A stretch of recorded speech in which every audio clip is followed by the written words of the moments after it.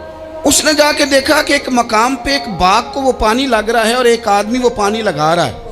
اس نے اس سے پوچھا تیرا نام کیا ہے؟ اس نے کہا کیوں؟ کہنے لگا بتا نا۔ اس نے نام بتایا تو کہنے لگا یہی تو وہ نام ہے جو میں نے بادلوں کے اندر سے سنا ہے کہ فلاں کے کھیت کو پانی دے دو۔ اس نے کہا یار تو کیا عمل کرتا ہے کہ اسپیشل تیرے لیے بارش برسے؟ یہ بخاری پڑھ رہا ہوں، سیاستہ سے حدیث عرض کر رہا ہوں۔ اس سے پوچھا تو کیا کام کرتا ہے کہ جناب اللہ تبارک و تعالیٰ کا حکم کرم آیا کہ خاص تیرے لیے پانی برسے اور تیرے کھیت کو سیراب کرے؟ تو اس نے کہا چھوٹا ذمہ دار ہوں، پر جب فصل اگتی ہے تو 3 حصے کرتا ہوں۔ ایک حصہ اپنے بال بچوں پہ، بہن بھائیوں پہ خرچ کرتا ہوں، ایک حصہ پورا، اور ایک حصہ دوبارہ کاشتکاری پہ لگاتا ہوں، اور تیسرا حصہ خالص میں نے مسکینوں، یتیموں اور غریبوں کے لیے رکھا ہوا۔ وہ جو تیسرا حصہ، اللہ کرے آپ سمجھیں، وہ رب کے بندوں پہ تیسرا حصہ خرچ کرتا ہے نا، تو کریم مالک نے فرمایا جہاں سے غریب کا حصہ جاتا ہے وہ کھیت خشک نہیں رہنا چاہیے، وہ جہاں سے مسکین روٹی کھاتے ہیں وہ خشک نہ رہے، جہاں سے یتیموں کو کچھ آتا ہے کہیں اس کی فصل رہ نہ جائے۔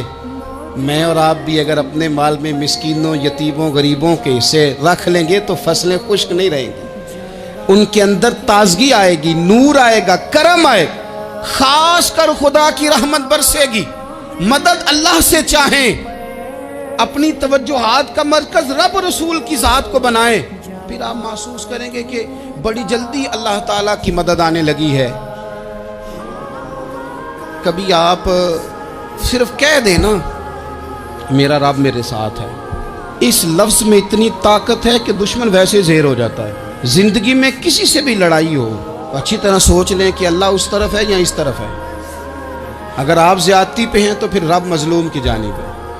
اگر اللہ کی مدد آپ کے ساتھ ہے تو دنیا کی کوئی طاقت آپ کو گرا نہیں سکتی، اور اگر آپ مظلوم کے مقابلے میں ظالم بن کے آپ کھڑے ہو گئے ہیں اور آپ نے رویہ وہ اختیار کیا ہے کہ جس میں مدد نہیں آئے گی، تو پھر یاد رکھ لیں کہ آپ کوئی بھی ہیں، کہاں بھی ہیں، آپ کمزور ہیں۔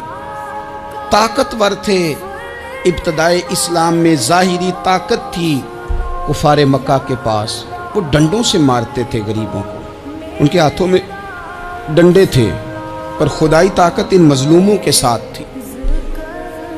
صاحب زرقانی نے لکھا ہے، حضرت زنیرہ رضی اللہ تعالیٰ عنہ ایک لونڈی ہے، غریب ہے، ماڑے دا کی کام محمد نس جانا یا رونا، غریب سادی بی بی اور لونڈی کنیزہ، ایک مشرک کی کنیزہ تھی، انہوں نے کلمہ پڑھ لیا، وہ ڈنڈوں سے مارتا، دروں سے مارتا، تکلیف دیتا۔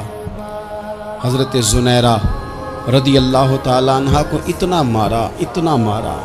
اب آپ ایک اور پہلو پر بھی غور کریں، مار بھی پڑ رہی ہے پر خدا ادھر ہی ہے، اللہ کی مدد ادھر ہی ہے۔ رب کہتا ہے کہ پہلے تو صبر کرنا، ان اللہ مع الصابرین، تو صبر کرے گا تو پھر رب کی معیت ملے گی، ذرا ٹھہرنا، تو تھوڑا ڈٹنا۔ ان الذین قالوا ربنا اللہ ثم استقاموا تتنزل علیہم الملائکہ، تو کہے اللہ میرا رب ہے، پھر تو پہلے ڈٹ، پہلے تو نے ڈٹنا ہے۔ ثم استقاموا، جو ڈٹ گیا، تتنزل علیہم الملائکہ، ڈٹنے والے کے لیے مدد آتی، پہلے تھوڑا ٹھہرنا پڑتا ہے، پہلے تھوڑا صبر کرنا پڑتا ہے، حوصلہ کرنا پڑتا، اس کے بعد مدد آتی۔ مار پڑ رہی ہے، مارا جا رہا ہے حضرت زنیرہ کو، ان کا مالک جو ہے ظاہری آقا وہ مار رہا ہے، یہ کنیزہ ہے، اتنا مارا اتنا مارا، ان کی بینائی چلی گئی، نظر آنا بند ہو گیا۔ ابو جہل آیا اور کہنے لگا زنیرہ دیکھا نا ہمارے بت تیری آنکھیں لے گئے، معاذ اللہ، لات و منات ہمارے بتوں نے تجھے اندھا کر دیا۔ اب ایسا نہیں ہے کہ بی بی روتی جا رہی ہے، روتی جا رہی ہے، مایوسی مایوسی، معاذ اللہ، پریشانی، غریبی بڑی ہے، پوچھنے والا کوئی نہیں، یہ باتیں نہیں۔ کیا جملے ہیں خاتون کے، کیا لفظ ہیں۔ ابو جال نے تنزیہ کہا، معاذ اللہ، کہنے لگا دیکھا نا ہمارے بتوں نے تجھے اندھا کر دیا۔ تو تو جناب زنیرہ آنکھوں کی بینائی گئی ہے، رات کو گئی ہے، دکھ ابھی تازہ ہے، لیکن اللہ پہ جو توکل ہے، اپنے مالک سے جو رشتہ ہے وہ اتنا مضبوط ہے، اتنا طاقتور ہے، اس میں اتنی گہرائی ہے کہ حضرت زنیرہ بول کے نا اتنی قوت سے بولی، اتنی طاقت سے بولی کہ پورے کفر پر لرزہ طاری ہو گیا۔ فرمانے لگی تمہارے بتوں کی کیا اوقات ہے کہ وہ میری بینائی لے جائیں، یہ میری رب کی حکمت کا تقاضا ہے۔ جب تک اس نے چاہا زنیرہ دیکھتی رہی، اور جب اس نے چاہا زنیرہ کی آنکھوں کی بینائی چلی گئی، اور اگر وہ چاہے گا نا تو بینائی واپس بھی کر دے گا۔ اگر ہو ذوق یقین پیدا تو کٹ جاتی ہیں زنجیریں، اگر وہ چاہے گا تو بینائی آ بھی جائے گی۔ حضرت زنیرہ نے رات کو یہ لفظ کہے، ابو جہل اور سارے کفار ڈر کے سن کے چلے گئے، آپ اطمینان سے آ کے بستر پہ سوئی۔ جب سویرے اٹھی تو اللہ نے آنکھوں کی روشنی واپس کر دی تھی۔ آنکھوں کی اب چھڑی پکڑی ہے، بازاروں میں گھومتی ہے، کہتی ہیں بلاؤ کدھر ہے تمہارے نعت و منات، دیکھو میرے رب نے روشنی واپس کر دی۔ آ کر میرے ساتھ ادھر آ، ستمگر ہنر آزمائے، تو تیر آزما ہم جگر آزمائے۔ بیمار لوگوں یاد رکھو، کہہ دیا ڈاکٹر نے کہ تو بڑا بیمار ہے، تو بڑا کمزور ہے، یہ ہو گیا وہ ہو گیا، تو ڈاکٹر اپنے علم کے مطابق بات کر رہا ہے، ہوگا تو وہ جو میرا رب چاہے گا۔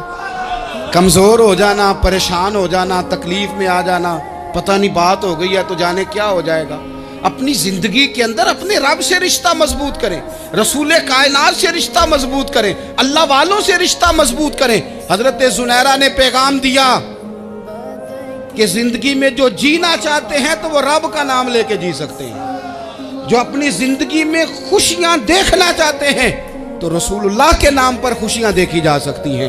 توکل کی بنیاد پر بندہ خوشیاں لے سکتا ہے، اور اگر انسان میں توکل نہیں ہے تو پھر وہ اس کالے جادو سے بھی ڈر رہا ہے، وہ نیلے سے بھی ڈر رہا ہے، وہ پیلے سے بھی ڈر رہا ہے، وہ فلانے سے بھی ڈر رہا ہے، وہ میرے خلاف فلانا رشتہ دار سازش کر رہا ہے تو ڈر رہا ہے، فلانا میرے بارے میں یہ کر رہا ہے تو ڈر رہا ہے، وہ پتہ نہیں دنیا ادھر ہو جائے گی تو کیا ہو جائے گا، اٹھ باندھ کمر کیوں ڈرتا ہے، پھر دیکھ خدا کیا کرتا ہے۔ تو اس ساری گفتگو کا نچوڑ آپ کو یہ عرض کیا ہے، سب سے پہلے تو یہ کہ میدانوں میں مدد بھی اللہ کی، رزق میں مدد بھی اللہ کی، فصلیں خشک ہوں تو مدد پھر بھی اللہ کرے، تو پھر ساری مدد، اور اگر انسان بیمار ہو تو پھر بھی مدد اللہ کی۔ تو اپنے اللہ کی جانب توجہ کو بڑھائیں، آپ اللہ سے مدد کے سوالی بنیں۔ ترمذی کی ایک حدیث ہے، میں آپ کو زندگی کا تجربہ بتاتا ہوں کہ جب میں بڑا پریشان ہوتا ہوں تو یہ والی روایت کھول لیتا ہوں، مزہ دیتی ہے۔ میرے نبی پاک علیہ السلام نے فرمایا اپنے دکھ سیٹھوں نوابوں کو نہ کہنا، مالداروں کا نہ کہنا، ورنہ اللہ تمہیں کبھی غنی نہیں کرے گا۔ فرمایا اپنے دکھ اپنے رب کی بارگاہ میں عرض کرنا، جلدی کرے یا دیر سے کرے اللہ تمہیں لوگوں سے بے نیاز کر دے گا۔